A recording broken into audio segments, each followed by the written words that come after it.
Welcome to program your mind with this side. आज मैं आपके साथ डिस्कस करने वाला हूं कि एग्जैक्टली हमारे माइंड की पावर क्या है, कितना पोटेंशियल है हमारे माइंड के पास, कितनी इंफॉर्मेशन हमारा माइंड हर सेकेंड रिसीव करता है और कितनी एक्चुअली प्रोसेस कर पाता है।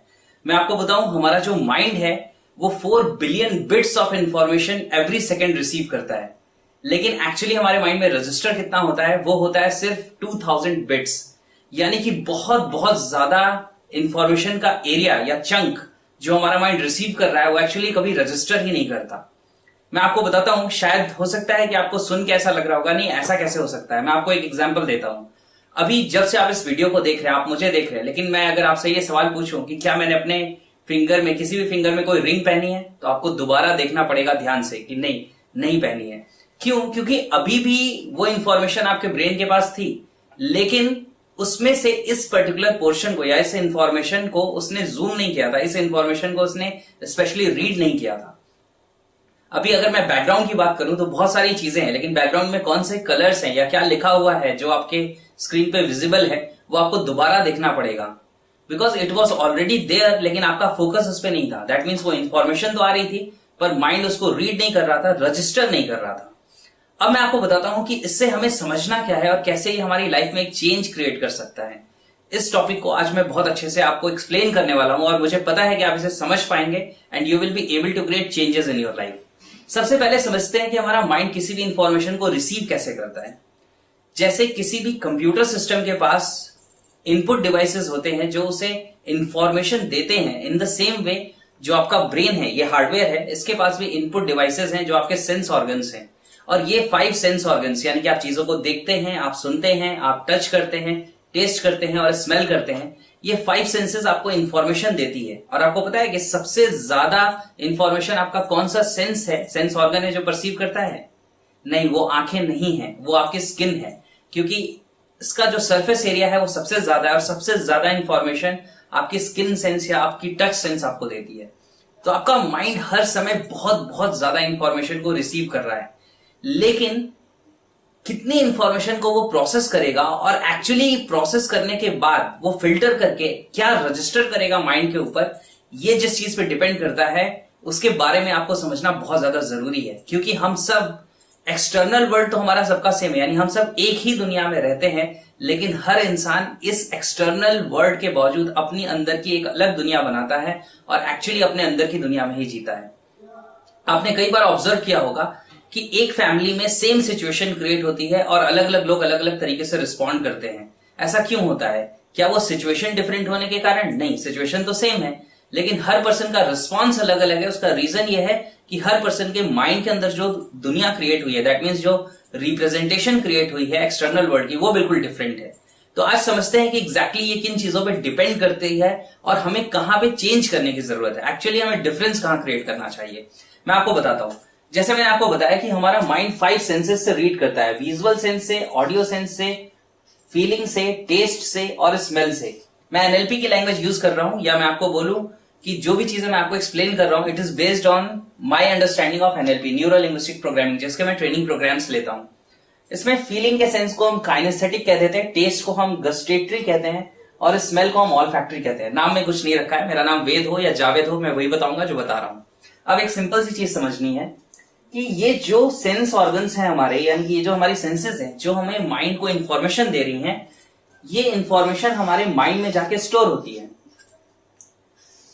और जब माइंड में जाके स्टोर होती है तो हमारी मेमोरी क्रिएट होती है। आज आप मुझसे बात कर रहे हैं या आप इस वीडियो को देख रहे हैं, लेकिन अभी भी आप अपने घर में रखे हुए रेफ्रिजरेटर को याद कर सकते हैं। अगर आपने जिस स्कूल से पढ़ाई की आप उसके बारे में सोचे तो आप उसके मेन गेट को याद कर सकते हैं, शायद उसके प्रिंसिपल को याद कर सकते हैं, और आपको उनकी आवाज, उनका चेहरा और वहां पे आप कैसा फील करते थे, ये सब कुछ आपको रिकॉल हो जाएगा तुरंत।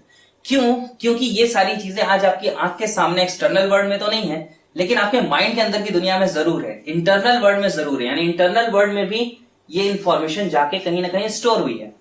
लेकिन अगर मैं डिटेल की बात करूं तो आप बहुत सारी चीजें डिटेल में नहीं बता पाएंगे अपनी मेमोरी के। क्यों? क्योंकि एक्सटर्नल वर्ल्ड में जो भी चीजें थी उसकी इंफॉर्मेशन तो आपके सेंसेस ने रीड किया, लेकिन वो सारी की सारी इंफॉर्मेशन को रिप्रेजेंट नहीं किया। इसमें से बहुत कुछ उसने चेंज कर दिया, हटा दिया। और वो क्या किया मैं आपको बताता हूं। इसे हम एनएलपी की लैंग्वेज में या माइंड की लैंग्वेज में कहते हैं कि फिल्ट्रेशन का काम हुआ। कुछ चीजें आपके माइंड ने डिलीट कर दी, कुछ चीजें आपके माइंड ने डिस्टॉर्ट कर दी और कुछ चीजें जनरलाइज कर दी। मैं बताता हूं क्या मतलब है इसका। डिलीशन का मतलब आपका माइंड बहुत सारी इंफॉर्मेशन को डिलीट कर देता है, छोड़ देता है। जैसे मैंने आपको एग्जांपल दिया था कि मेरे बैकग्राउंड में क्या कलर्स हैं या क्या लिखा हुआ है या मेरी फिंगर में कोई रिंग है या नहीं है, ये इंफॉर्मेशन आपके ब्रेन को मिल तो रही थी, लेकिन वो इसे प्रोसेस नहीं कर रहा था, उसे डिलीट कर रहा था। जैसे आप अपने घर से अपने स्कूल या कॉलेज या ऑफिस जाते हैं, बहुत सारे लोगों के चेहरों को आप देखते हैं, क्या सबके चेहरे याद रहते हैं? नहीं, क्योंकि आपका माइंड बहुत कुछ डिलीट कर चुका होता है, यानी जो भी उसके लिए अनइम्पॉर्टेंट है वो उसे डिलीट कर देता है। दूसरी चीज डिस्टॉर्शन। डिस्टॉर्शन का मतलब है जो भी चीज जैसी है माइंड उसको वैसे के वैसे रिप्रेजेंट नहीं करता है, उसकी कुछ मीनिंग को चेंज कर देता है, ट्विस्ट कर देता है। जैसे एक एग्जांपल लेता हूं, अगर मैं अभी एक वर्ड बोलता हूं आपसे एंड द वर्ड इज गर्मा गर्म समोसा, और अब आप अपने माइंड के अंदर जाके चेक करो क्या वहां पे जो मैंने साउंड बोला था या जो वर्ड बोला था वो है या वहां पे कोई पिक्चर है। जाहिर सी बात है बहुत सारे लोग ये कहेंगे कि yes there is a picture, और कुछ लोग तो ये भी बोलेंगे कि फीलिंग्स भी आ रही हैं उसे देख के, या टेस्ट या स्मेल भी फील हो रही है। बिकॉज माइंड ने उस इंफॉर्मेशन को वैसे नहीं लिया, उसको कुछ ट्विस्ट किया, कुछ चेंज किया और उसको रिप्रेजेंट किया। In the same way generalization, यानी कि जो भी एक्सपीरियंस मेरा एक बार या दो बार होता है, हमारा माइंड ऐसा लर्न करता है कि ये हर बार ऐसा ही होगा। जैसे एक एग्जाम्पल लेते हैं, आप किसी एक शहर में जाते हैं और वहां स्टेशन से बाहर निकलते ही आपकी जेब कट जाती है। 6 महीने 8 महीने बाद आप दूसरी बार उसी शहर में जाते हैं और फिर से आप स्टेशन के बाहर निकलते हैं, पॉकेट पे हाथ लगाते हैं और आपको पता चलता है आज भी जेब कट गई। तो वो पूरा शहर किसका हो जाता है? चोरों का और जेब कतरों का। जबकि हो सकता है रियलिटी ये हो कि उस पूरी सिटी में सिर्फ एक चोर हो जिसने जिंदगी में 2 ही बार जेब काटी हो और अनफॉर्चुनेटली आपकी काटी हो। लेकिन आपका माइंड जनरलाइज कैसे करता है कि ये पूरा शहर चोरों और जेब कतरों का है। तो आपका माइंड हर समय डिलीट, डिस्टॉर्ट और जनरलाइज कर रहा है। इससे हमें समझना क्या है, मैं आपको बताऊं कि जब भी ये डिलीशन, डिस्टॉर्शन, जनरलाइजेशन हो रहा है तो ये बेस्ड होता है आपकी बिलीव्स पे, वैल्यूज के ऊपर, डिसीजंस के ऊपर, मेटा प्रोग्राम्स के ऊपर। मेटा प्रोग्राम एक टॉपिक है, कॉन्सेप्ट है जो एनएलपी में मैं डिटेल में एक्सप्लेन करता हूं। पास्ट एक्सपीरियंसेस के ऊपर, और ऐसी ही कुछ और चीजें हैं जिसपे आपकी फिजियोलॉजिकल स्टेट के ऊपर भी, यानी कि आप फिजिकल बॉडी में कैसा महसूस कर रहे हैं। मैं कुछ एग्जांपल्स देता हूं जिससे आपको बात समझ में आएगी और इस कॉन्सेप्ट की, इस चीज की वैल्यू आप समझ पाएंगे जो मैं आपको बता रहा हूं। देखो क्या होता है, जैसे अगर बिलीव्स की मैं बात करूं, आपका माइंड क्या करता है? आपका mind beliefs, values, decisions, meta programs, past experiences और फिजियोलॉजिकल स्टेट के अकॉर्डिंग डिलीशन, डिस्टॉर्शन, जनरलाइजेशन करता है। और आपका माइंड हमेशा ये रोल प्ले करता है कि जो भी आपके बिलीव्स हैं वो उनको सच साबित करे। यानी कि वॉट एवर यू बिलीव, आपका माइंड कोशिश करता है कि जो भी आपके माइंड के अंदर रियलिटी क्रिएट हो रही है वो उसके करीब हो। यानी कि वो अपने बिलीफ को डिनाई नहीं करना चाहता, उसके साथ कोई कॉन्ट्राडिक्शन नहीं रखना चाहता। जैसे एक एग्जाम्पल मैं लेता हूं, अगर आपको किसी इंसान के बारे में ये यकीन है, ये बिलीफ है कि ये बुरा इंसान है या ये बुरा पर्सन है, तो क्या होगा कि उसकी पूरी जिंदगी में जो भी चीजें आप देखेंगे उसमें से आपका माइंड वो डिलीट कर देगा या धुंधला कर देगा जो चीजें अच्छी हैं और उन चीजों को रिप्रेजेंट कर देगा जो बुरी हैं। यानी कि आप वहां से बुराई को चूज कर लेंगे, राइट। और ये आपके बिलीव्स के कारण हो रहा है, क्योंकि आपका माइंड क्या कर रहा है, वो बिलीव कर रहा है कि this person is not a good person या this person is a bad person. तो आपके बिलीव को ही सच साबित करने के अकॉर्डिंग आपकी दुनिया क्रिएट होगी। इन द सेम वे आपकी वैल्यूज, आपके लिए जो भी कुछ इंपॉर्टेंट है उसके अकॉर्डिंग आपका माइंड डिलीशन, डिस्टॉर्शन, जनरलाइजेशन करने वाला है। जो चीजें आपके लिए इंपॉर्टेंट हैं आपका माइंड सारी इंफॉर्मेशन को वैसे ही प्रोसेस करता है। मैं एक एग्जांपल लेता हूं, सपोज आप किसी फंक्शन में या किसी शादी में गए हुए हैं और वहां पे बहुत सारे लोग, 10-12 लोग एक कमरे में सो रहे हैं और आपका नाम है रमेश, और अचानक से आवाज आती है, कोई आवाज लगाता है रमेश, तो बाकी सारे लोग शायद सोते रह जाएंगे, लेकिन आपका नाम रमेश है तो आप उठ जाएंगे। क्या हुआ? एक्सटर्नल इवेंट तो सेम है, but your name is valuable for your unconscious mind. जो आपका माइंड है उसके लिए आपका नाम वैल्यूएबल है, तो वो उस इवेंट में से उस चीज को पिक कर लेगा, बाकी सारी चीजों को फेड अवे कर देगा। आप समझ रहे हैं इस बात को? In the same way generalization, एक बार दो बार कोई इवेंट हुए तो क्या होगा कि वो उसी बिलीफ को सच साबित करने में लग जाएगा। जो आपका बिलीफ है वो इवेंट्स में से उन्हीं चीजों को पिक करेगा, उन्हीं फिल्टर्ड इंफॉर्मेशन को माइंड के अंदर रजिस्टर होने देगा जो आपके बिलीफ के साथ कंसिस्टेंट है। अब सोचो हो क्या रहा है। मैं आपको इसका एक छोटा सा एग्जांपल देता हूं जिससे आप इसकी पावर को समझ पाएंगे। जैसे ये एग्जांपल मैंने पहले भी दिया है। सपोज कि आप एक स्कूल गोइंग किड हैं, और कई बार ऐसा होता है स्कूल गोइंग किड्स के साथ कि जब वो घर में होते हैं उनकी मदर उनको बोलती हैं कि एक काम करो, किचन में जाओ और एक पर्टिकुलर रैक से एक सॉल्ट या एक कोई स्पाइस लेके आओ। और वो बच्चा क्या करता है, यानी कि आप क्या करते हैं, आप जाते हैं, आप किचन को देखते हैं और पहले ही अपनी मदर को बोलते हैं कि मम्मा मुझे नहीं मिलेगा, मैं ये ढूंढ नहीं पाऊंगा, जो आप भी कह रहे हैं वो चीजें मुझे नहीं मिलेंगी, आप सामान कहां रखते हैं मुझे पता नहीं चलता, मैं उसे सर्च नहीं कर पाता। अब क्या होता है कि आप वहां पर जाते हैं उनके फोर्स करने के कारण कि नहीं जाओ, और वो सामने रैक में ही रखा है। आप जाते हैं, पूरे रैक को देखते हैं और आपको वो सॉल्ट नहीं नजर आता।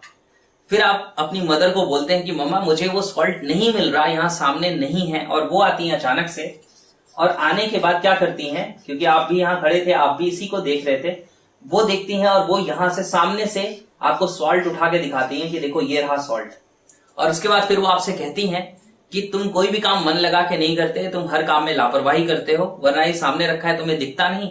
और आप शॉक्ड हो जाते हैं कि सच में मैं इसी रैक में देख रहा था और सर्च कर रहा था, फिर मुझे क्यों नहीं मिला। मैं आपको बताता हूं क्यों नहीं मिला। This is due to your power of beliefs. पहले ही आपके अंदर एक बिलीफ है क्या कि मुझे वो नहीं मिलेगा। अब आपका माइंड क्या करेगा, इसी बिलीफ को सच साबित करने के लिए वो काम करने वाला है। तो अब वो काम कैसे करेगा, वो करेगा ये कि आप जानते हैं एक्सटर्नल इवेंट यानी एक्सटर्नल दुनिया में जो कुछ भी हो रहा है, आपकी आंखें कभी भी वो नहीं देखती, यानी कि आपका मन कभी भी वो नहीं देखता, आंखें तो देखती हैं। आपका माइंड क्या करता है, उस इमेज की इंफॉर्मेशन को प्रोसेस करता है। बाहरी दुनिया में जो है, जैसे अभी अगर आप मेरे चेहरे को देख रहे हैं तो एक्चुअली आप मेरे चेहरे को नहीं देख रहे, आपके माइंड के अंदर जो मेरी इमेज क्रिएट हुई है आप उसे देख रहे हैं, राइट। इन द सेम वे इस रैक को आप उस समय नहीं देख रहे होते, इस रैक की रिप्रेजेंटेशन क्या क्रिएट हुई है आपके माइंड के अंदर आप वो देख रहे होते, और आपका बिलीफ क्या करता है, इस पूरी रिप्रेजेंटेशन में से इस सॉल्ट को डिलीट कर देता है। यानी कि डिलीशन की पावर वहां पे काम करती है, वहां पे वो उसे डिलीट कर देता है। और जब आप अपने मन की अंदर की पिक्चर में चेक करते हैं तो आपको सॉल्ट नजर ही नहीं आता, और आप कहते हैं वो वहां है ही नहीं, जबकि वो वहीं पे थी। अब सोच के देखो, क्या यही चीजें हमारी जिंदगी में नहीं हो रही। आपके खुद के बारे में लाइफ के लिए बिलीव्स क्या हैं। अगर आपके बिलीव्स एम्पावरिंग हैं कि यस लाइफ मेरे सामने वो सिचुएशंस ला रही है जिसमें मेरे ग्रो करने के लिए अपॉर्चुनिटी है, जिसमें मुझे आगे बढ़ना है, जिसमें मुझे मेहनत करना है, जिसमें मैं बहुत ज्यादा सक्सेसफुल हो सकता हूं, तो आपका माइंड उसी के अकॉर्डिंग डिलीट डिस्टॉर्ट जनरलाइज करेगा। यानी लाइफ में कोई टफ सिचुएशन आएगी तो आपका माइंड उसे लेगा एक चैलेंज की तरह। और अगर कहीं आपका जो बिलीफ है वो बहुत नेगेटिव है कि दुनिया तो बहुत खराब है, पता नहीं मैंने ऐसा पिछले जन्म में क्या किया कि मेरी इस लाइफ में मैं इतनी सारी प्रॉब्लम्स फेस करता हूं, तो आपका माइंड कैसे काम करेगा। वो आपका माइंड उसी सेम इवेंट में आपको दिखाएगा कि ये आपके लिए कैसे एक बड़ा पेनफुल इवेंट है, कैसे आपको ये और भी ज्यादा डाउनफॉल पे लेके जा सकता है। और आपका माइंड ऐसे ही प्रोसेस कर देगा, जैसे यहाँ पे वो सॉल्ट को डिलीट कर रहा था, वैसे ही लाइफ में से अपॉर्चुनिटीज को डिलीट कर देगा। और आपको पता भी नहीं चलेगा कि आपकी लाइफ की क्वालिटी कैसे खराब होती जा रही है।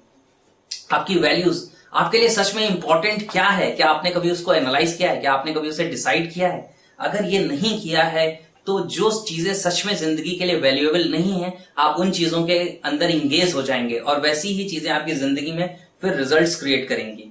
अगर आपके डिसीजंस की बात करूं तो क्या आपने आपको आपने विजडमफुल बनाया है कि आपके डिसीजंस बहुत वाइज डिसीजंस हो, आपके लिए सही डिसीजंस हो, क्योंकि वो इंपैक्ट करने वाले हैं कि आपके अंदर की दुनिया कैसे क्रिएट होगी, आपके माइंड के अंदर किस तरह की दुनिया क्रिएट होगी, और आप फंक्शन किसके अकॉर्डिंग करेंगे। एक्सटर्नल वर्ल्ड के अकॉर्डिंग कभी भी आप फंक्शन नहीं करते, आप फंक्शन करते हैं अपने इंटरनल वर्ल्ड के अकॉर्डिंग। यानी कि आपकी जिंदगी में आपके सक्सेस का लेवल क्या होगा ये इस बात पे डिपेंड नहीं करता कि what is there in the external world, वो इस बात पे डिपेंड करता है कि what is there in your internal world. आपके खुद के माइंड के अंदर की दुनिया में क्या है, आप उस दुनिया में अपने आप को क्या देखते हैं। वो दुनिया आपको एक चैलेंज के जैसी नजर आती है, या एक प्रॉब्लम के जैसी नजर आती है, या एक अपॉर्चुनिटी की जैसी नजर आती है। ये आपके बिलीव्स, वैल्यूज, डिसीजंस, ये सारी चीजों पे डिपेंड करते हैं, और इन चीजों के बेसिस पे ही आपकी जिंदगी की क्वालिटी होगी, आपकी लाइफ की क्वालिटी इन्हीं सारी चीजों पे डिपेंड करने वाली है। आपको ये बात समझना है कि आपकी जो एक्सटर्नल दुनिया है उसमें बहुत ज्यादा पोटेंशियल है। 4 बिलियन बिट्स ऑफ इंफॉर्मेशन आप ले रहे हैं, लेकिन आपका माइंड जो 2000 बिट्स को रजिस्टर करने के लिए चूज करेगा, वो चूज करेगा based on your beliefs, values, decisions, meta programmes.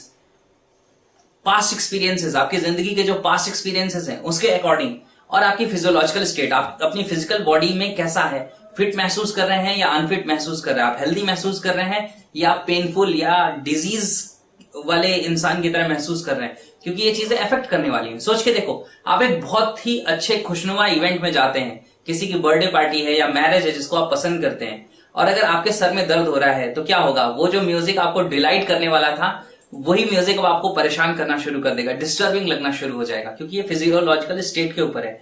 तो अपनी जिंदगी में अगर सच में चेंज क्रिएट करना है, मैसिव चेंज क्रिएट करना है, तो यहां पे चेंजेस क्रिएट करने पड़ेंगे। आपको अपने बिलीव्स को अपग्रेड करना पड़ेगा। अपने बिलीव्स को आप अपग्रेड कर सकते हैं जब आप अच्छी बुक्स पढ़ते हैं, जब आप अच्छे वीडियोस देखते हैं, जैसे ये एक वीडियो आप देख रहे हैं, ये आपके बिलीव्स को अपग्रेड करेगा। जब आप अच्छे लोगों के साथ कम्युनिकेशन में रहते हैं, और अगर आप डिसीजन लें तो आप एनएलपी को सीख सकते हैं, क्योंकि एनएलपी में बिलीव्स के ऊपर पूरा का पूरा एक चैप्टर है, पूरा एक टॉपिक है जिसे प्री सपोजिशंस ऑफ एनएलपी कहते हैं। आप इसे गूगल पे या यूट्यूब के ऊपर सर्च भी कर सकते हैं। आप अपने लिए सच में क्या वैल्यूएबल है, आप उसके ऊपर काम कर सकते हैं कि सच में मेरी जिंदगी के लिए कौन सी चीजें वैल्यूएबल होनी चाहिए, आपके डिसीजंस कैसे अपग्रेड हो, आपको इसके लिए काम करना चाहिए। और ये जब सारी चीजें आप कर रहे होंगे तो आप सच यकीन मानिए कि आपके लिए यही दुनिया एक डिफरेंट मीनिंग रखना शुरू करेगी। जो लोग आज आपको परेशान करते हैं, आपको उन्हीं लोगों को देख के ये फीलिंग आएगी कि they are just the symbol to remind me that I need to upgrade myself. ये इंसान से मैं परेशान हो रहा हूं तो ये तो मुझे हिंट दे रहा है कि ऐसे इंसान को कैसे टॉलरेट करना है, वो कैपेबिलिटी मुझे अपने अंदर डेवलप करनी है। And you will change your entire life. आपकी पूरी जिंदगी बदल सकती है, क्योंकि इस पूरी दुनिया को हम अपने माइंड से समझते हैं, लेकिन क्या हम अपने माइंड को समझते हैं? क्या हमने इसके ऊपर कोई एफर्ट किए? मैं आपको बताऊं, बहुत सारी चीजों को जब मैं देखता हूं इंटरनेट पे, यूट्यूब पे, तो बहुत सारी बातें होती हैं, बहुत सारे स्पीकर्स हैं जो शायद बहुत ज्यादा चिल्ला के आपसे बात करते हैं, आपको मोटिवेट करते हैं। वो सब कुछ बहुत इंपॉर्टेंट है, बहुत अच्छा है, ताकि आप चार्ज अप हो जाएं। लेकिन उसके बाद जिस चीज की जरूरत है वो है इस टूल की, इस टेक्निक की, कि कैसे आपका माइंड वर्क करता है, कैसे आप इसका कंट्रोल अपने हाथ में लें। डिस्ट्रैक्शन नहीं लाना है अपनी जिंदगी में, यानी कि अपने ट्रैक से डिस्ट्रैक्ट नहीं होना है और राइट ट्रैक पे रह के गोल्स को अचीव करना है। ये तो बहुत अच्छी बात है, लेकिन राइट ट्रैक पे रहने के लिए स्ट्रेटेजी क्या है, उसके लिए आप अपने माइंड को प्रोग्राम कैसे करें, ये सारी चीजें आपको लर्न करनी चाहिए। ये वो जगह है जो एक्चुअल इन्वेस्टमेंट है आपकी जिंदगी में। अगर आप अपना टाइम, एफर्ट, मनी इन चीजों के ऊपर इन्वेस्ट करते हैं, अपने बिलीव्स को अपग्रेड करने के लिए, अपने वैल्यूज के लिए, डिसीजंस के लिए, तो आपकी जिंदगी में एक कमाल का ट्रांसफॉर्मेशन आ सकता है। मैं सच बताऊं, मिरेकल्स इसी दुनिया में होते हैं, लेकिन अपने आप नहीं होते, उनके लिए कुछ करना पड़ता है। अगर आप चाहते हैं अपनी जिंदगी में एक चेंज, तो एक बात हमेशा ध्यान में रखिएगा कि अगर आप एक जमीन को भी खाली छोड़ देते हैं ना, तो वहां खरपतवार उग जाती है, वहां बगीचा नहीं लगता, वहां खेत नहीं लगता। अगर खेत या बगीचा ऐसा कुछ लगाना है, यानी कि on that vacant ground if you want to build a garden और a field, you will need to put your efforts. आपको वहां काम करना पड़ेगा, आपको वहां मेहनत करनी पड़ेगी, फिर रिजल्ट्स मिलेंगे। इन द सेम वे आपको इन चीजों के ऊपर काम करना है, अपनी लाइफ में आउटकम डिसाइड करना है और इन चीजों के ऊपर लग जाना है। अपने माइंड का वो पोटेंशियल यूज करना है कि 2000 बिट्स ऑफ इंफॉर्मेशन जो माइंड के अंदर जा रही है वो हो जो आपको एम्पावर करे, आपको सक्सेसफुल बनाने के लिए मदद करे। हर इवेंट आपकी जिंदगी में ऐसा हो कि आप जब उसे देखें तो आपको लगे कि ये मुझे और आगे बढ़ा रहा है, ये मुझे और मजबूत बना रहा है, मैं बहुत ज्यादा सक्सेसफुल होने वाला हूं। और यही मैं आपके लिए विश करता हूं। So start learning these things, start transforming your self and use your mind power wisely, कि सच में माइंड पावर क्या है और मैं कैसे यूज करूंगा इसका, और कैसे अपनी जिंदगी को एक डिफरेंट मीनिंग दूंगा। Right? So this is my message for you. Wish you a wonderful life ahead. Take care, bye bye.